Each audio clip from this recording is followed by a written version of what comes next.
Hello, this is Palico and welcome back to another episode of A House of Many Doors.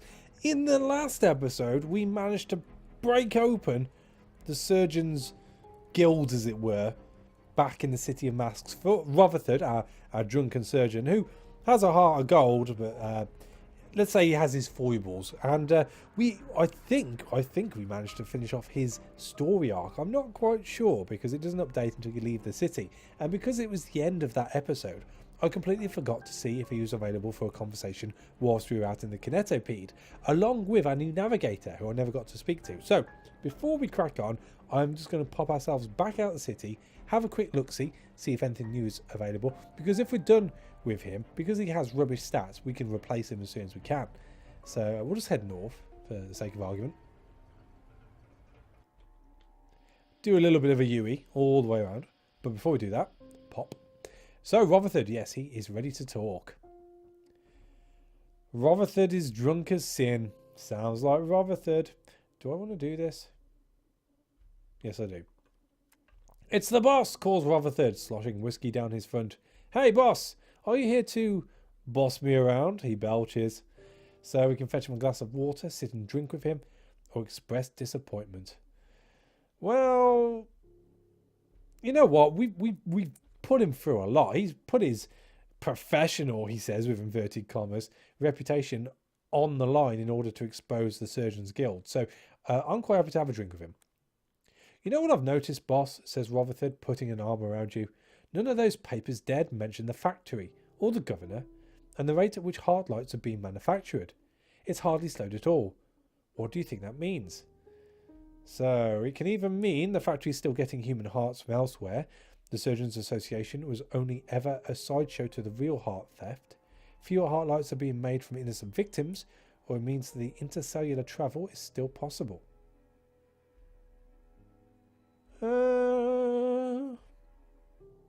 Well, I guess the Surgeons Association was only ever a sideshow to the real heart theft. Precisely, says Rotherford, enunciating the words with drunkard's care. The governor sure has access to a lot of warm bodies. Orphans, visitants, prisoners. I wonder how the harvest went this year.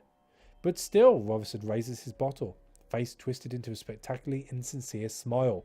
Here's to making a difference, eh? So we've got another 3 Rotherford with him.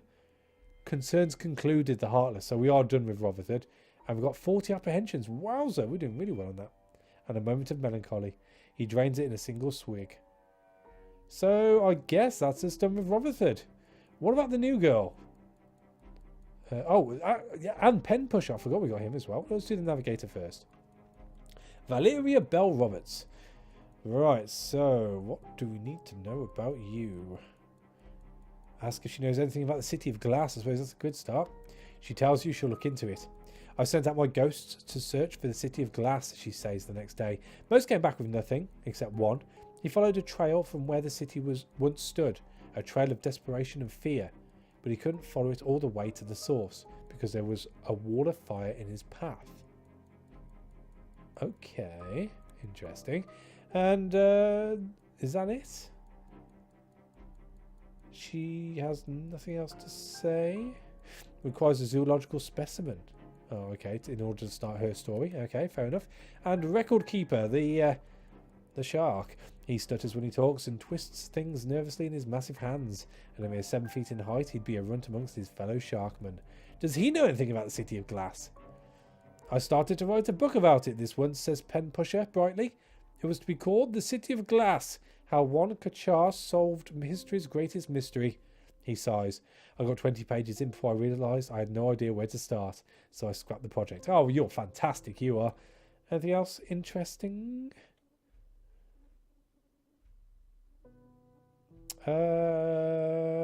Well, yes. Pen Pusher is admiring one of your more esoteric items. That starts his story. Let's do it. Oh, this is just fantastic, isn't it? Gushes the huge shark man, turning the relic over and over in his tooth-skinned hands. You know, I've seen a lot of these in my time, but this might be just one of the best. Oh, this would look positively perfect in a museum. I really think the public should be able to appreciate. It snaps in his hands. Whoops! He looks down at you guiltily. Look what you did, you great lumbering oaf. It is a shark. He's got hands? Fins? I don't know. I don't know. Be more careful next time, I guess. I'm so very sorry, says Pen Pusher. I know I must look like a big idiot, but I'm honestly not. I'm just clumsy. I've memorised pi to 32 places, and I'm... He pauses and lowers his voice to a whisper. And I'm the best Karshar to learn how to read. Impressive, no? Well, impressive, I guess. He pushes his glasses up his snout with a satisfied snort. Yes, exactly. That's what I think too. See, among the Karchar, reading is a crime, a taboo. It's foolish, superstitious nonsense, of course, and it's held us back. We don't have any kind of culture. We're a savage civilization devoted to war and sports and arm wrestling and everything else wrong with the world. Well, why are you telling me this? I always believed that the Karchar would be taught to appreciate the written word, says Pen Pusher. If I was just given the chance, but I never thought I'd be allowed back. He holds up a piece of paper until today. A Hammerhead Prince has contacted me. Me! He was exiled from the fortress, just the same as I. Apparently he has heard of me by reputation, and he knows how we can work together to end our exile. Who are the Hammerheads, I guess? The Hammerheads are Karchar nobility, says Pen Pusher. Like your own aristocrats. They have ancient family lineages. They're all a bit incestuous, and they have psychic abilities. Well, I suppose the last one isn't similar. No, I guess not. On our world, we had an immortal queen, the Apocalypse Mother, the hunger that breeds. Without her, we're just ruled by a cobbled-together republic of aristocrats.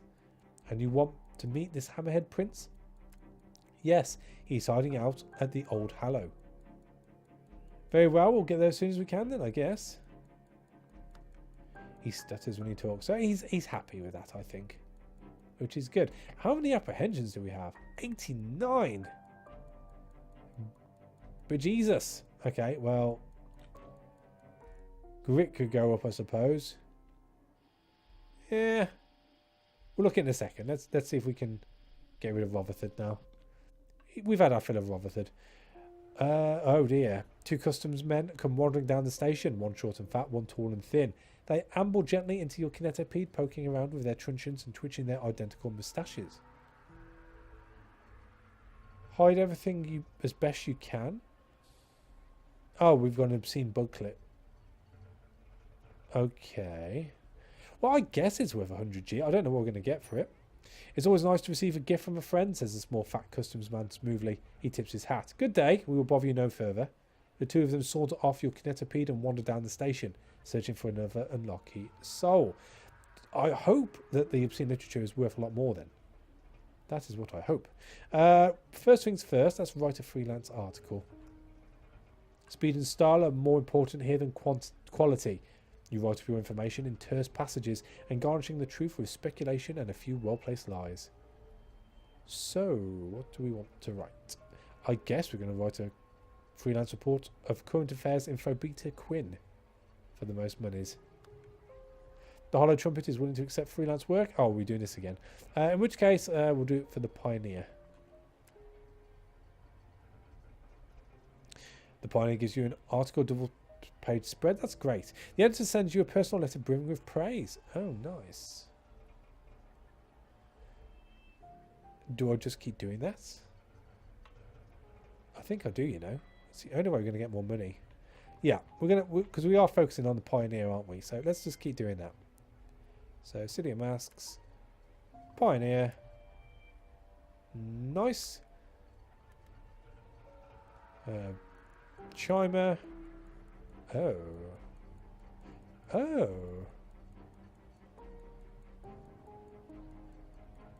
Why can't I write to the Pioneer anymore? What's going on? Are we just... Is that as far as we can get with them?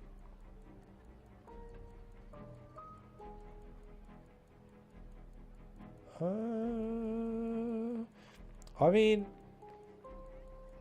Nothing was different to what it usually is. So I'm not quite sure now.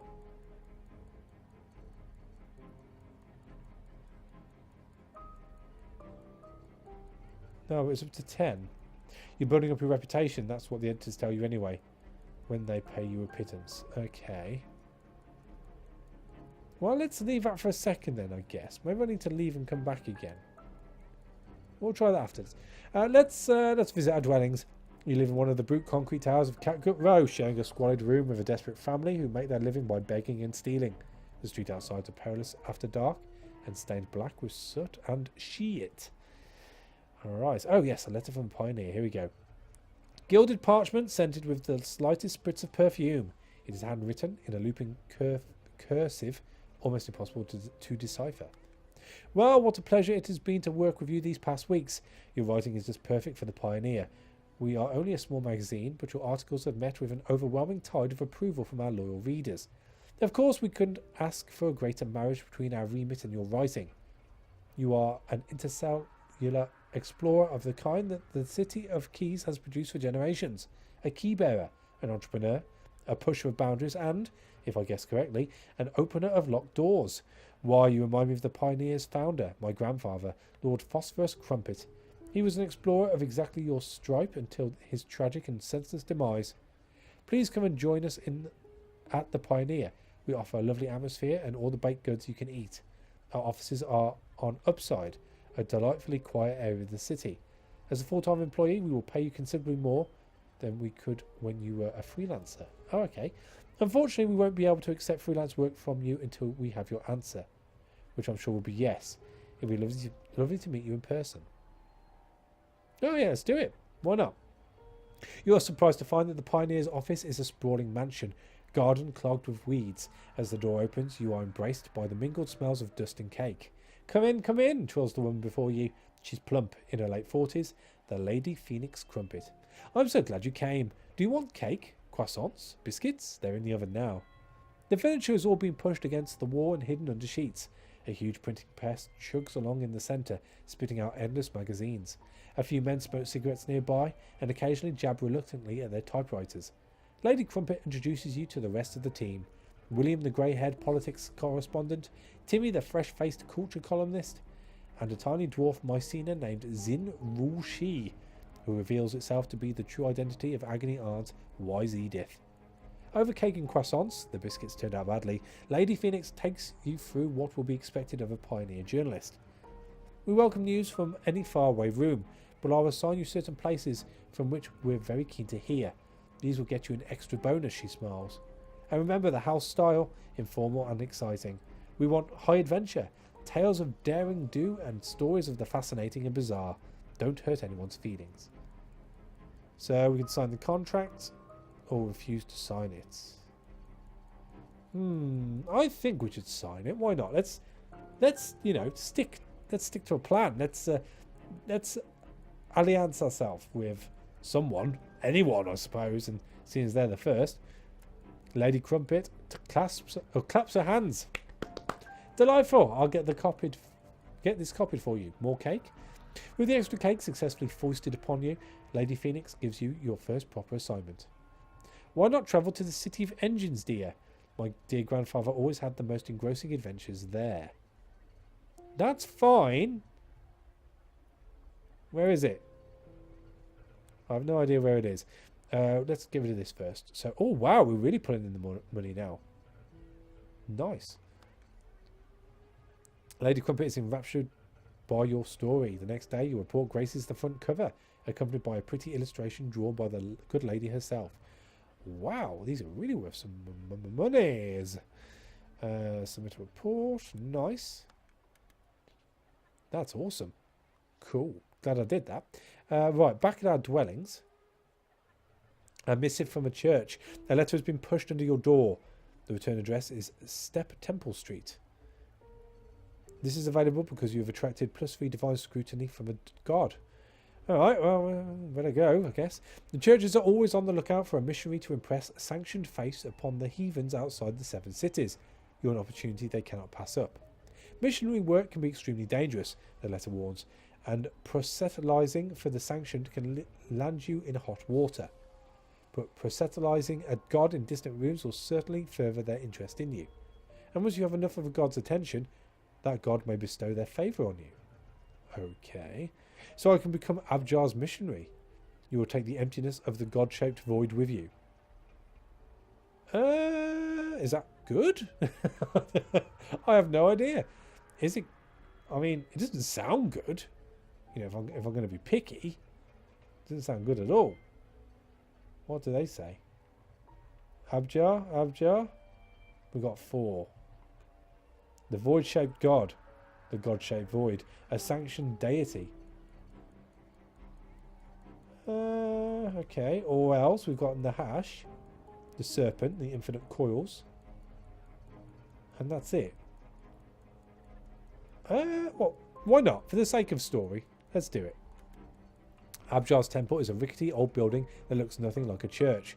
The inside has been gutted as though by fire. Instead of an altar there is a deep well. The prioress waits behind the well, her face covered by a veil. Spread word of Abjar, you think she says, but you cannot see her mouth move behind the veil, and the voice sounds like it echoes from deep within the well itself. Bring emptiness to places of colour and shape. Why not? Why not? So we can preach the word of Abjar outside the 7 cities, earning Abjar's scrutiny. Nice, I think. Maybe. Right, so what else can we do?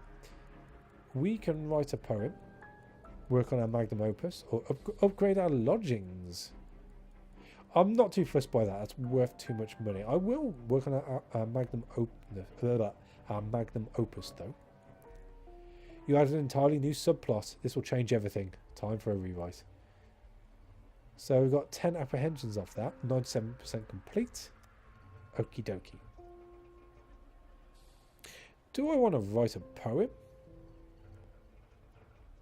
I think I do. Let's do it.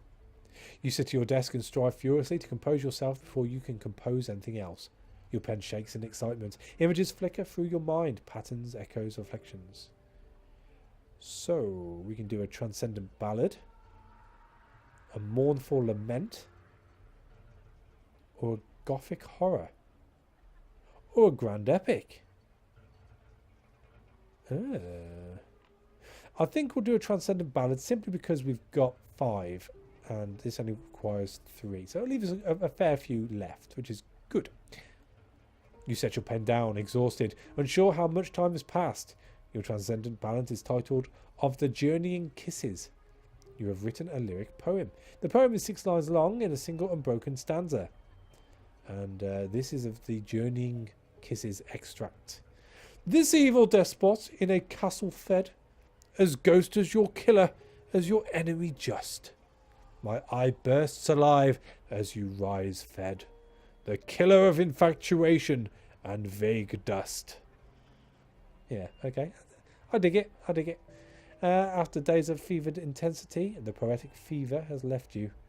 Your room is a pigsty. Sounds about right. And I think that will do for here. Back we go. So, we've done that. We can't do the grinded thing yet. This requires sellable information. We could do that. From inside 151, you can hear the cheery noise of its neighbours.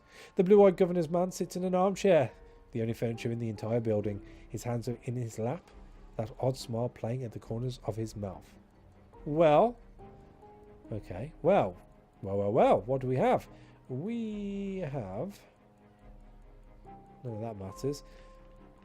What do we have? What does he want? A terrible secret? Do we have a terrible secret? We've got 2 of those. And we get a reputation. You can have a terrible secret. You have, as always, been most helpful. Does the smile turn genuine just for a second? Yeah, maybe. What else do we have? A scrap of scandalous gossip. No, I only got 1 of those. Unsettling conjecture. Only 1 of those. Knowledge of dread machinations. I think we've only got 1 of those, haven't we? Yeah. So you're incriminating evidence of the governor. He regards you carefully. If this is what I think it is, I'm going to have to take all related memories. Apologies. You will still be paid. So that's 600 gold and 1 reputation for the City of Keys. Or a glimpse of another world.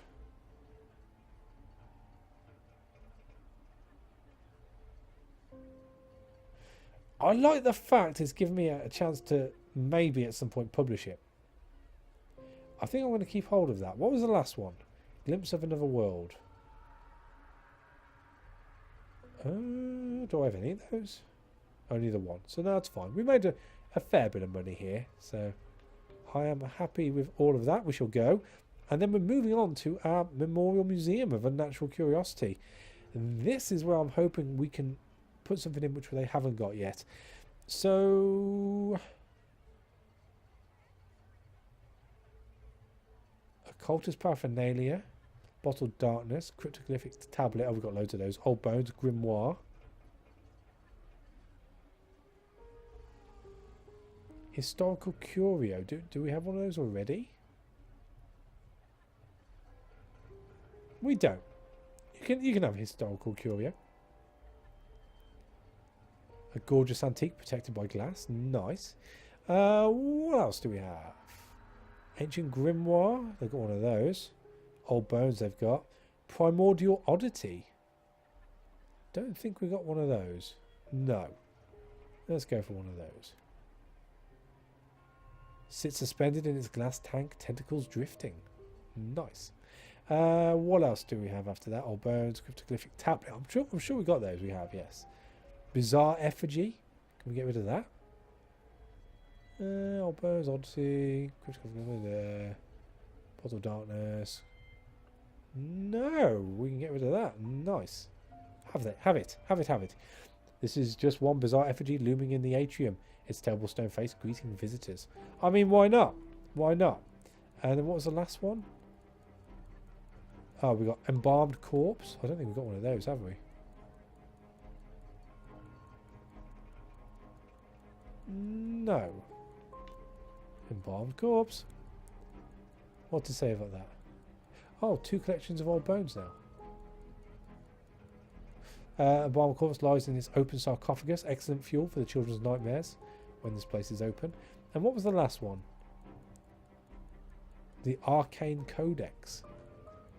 Don't think we've got one of those.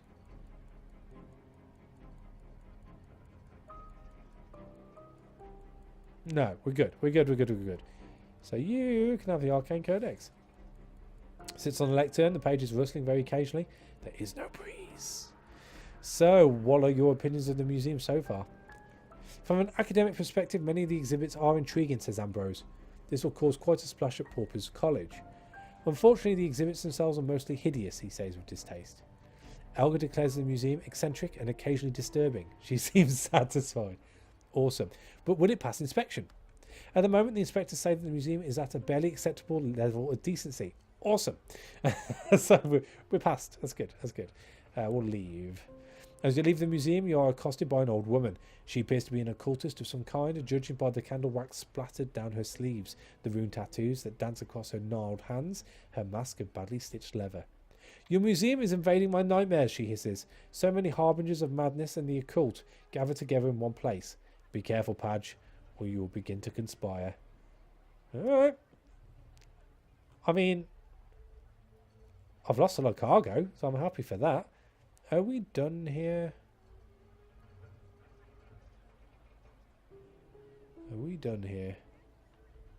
I think we're all right here. Let's advertise for a new crew member. And pick up a poster. No, you can get lost. We don't like you. And where is it? New crew member. We'll go a poster again. Is it just going to be her every time? Once more. No one. Alright. Screw you then. That's fine. Now, I think... Do we take on a passenger? It'd be a good way of opening up another area of the map, I think. A 2-headed Mycena asks for safe passage to Hextall. He will pay you 100 guineas on arrival. Yeah, okay. Fair enough. And then, let's see if we can sell stuff. So. Fuel is good. Oh. Yes, we can have more guns. We will come back to you in a second. Skin candle market. Can't sell anything to you. Gulbenkian traders. You are not interested in anything. Cultist paraphernalia. And the ancient grimoire. We haven't needed them here. I say let's get rid of them. Free up a bit more space. So 2895. Let's start by buying 12 fuel. Or at least could be in back up to 12. So 2775. What can we buy? Trophy. So we have the Plinky Susan, £35 long gun. Our legs are Mark 1 trudgers. Our armour, rusty sheets of cobbled together iron. So we can actually have 4 weapons. And then our engine is an antiqued engine. 2775. So Plinky Susan. Let's have a look-see then. So that's the long gun. Plinky Susan long gun. Name for my departed wife, says Julius. Dearest Plinky. Or low damage, medium accuracy. We can have a fast, smooth, reliable engine. The latest in factory technology. At least the latest that they'll let me sell. Mark II scuttlers. The scuttlers are your standard model Kinetopede legs. A bit weak in the joints and they rust up a little too quickly, so keep them well oiled. And then we can also buy a new boxcar. Another boxcar will increase your cargo capacity. Trust me, it will pay for itself. I'm not too fussed by any of those. I say any of those. I mean, we can buy them, but nothing stands out at me. Sacks of salt. I think it was 80 gold when we went before. Although we didn't have the space then. 36. You know what? We're in need of an upgrade. So let us buy. Is it? It's 3 guns in total we need. So that'd be 1200. Let's get the Bella engine. So we're going to buy one of you and one of you. They upgraded. Do we upgrade automatically then? No, we can do that though. Crosswards improved driver. Increases speed and fuel efficiency by 20. Nice. Legs. The reliable legs that most Kinetopedes come fitted with. Nothing beats the Mark II for basic adequacy. So our speed's gone up. Our speed and fuel's gone up as well. Or fuel efficiency's gone up, which is good. Can't upgrade our armour here though, can we? That's the one thing. So do I just buy 2 guns and be done with it?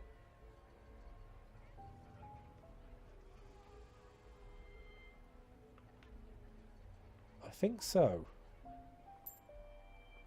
So do they get automatically put on as well? No, but we can put them on. So you and you. So we've got low damage, medium accuracy.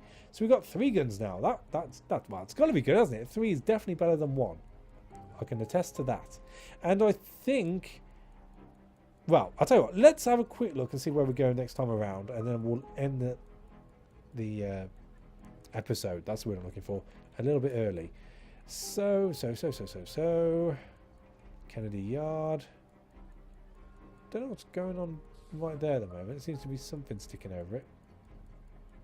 Donate interesting objects. We've done that. So City of Bridges, Clayton's Mill.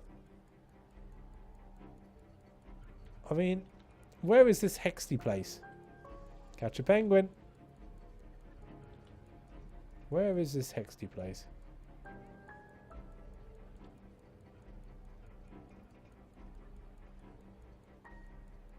Well, it's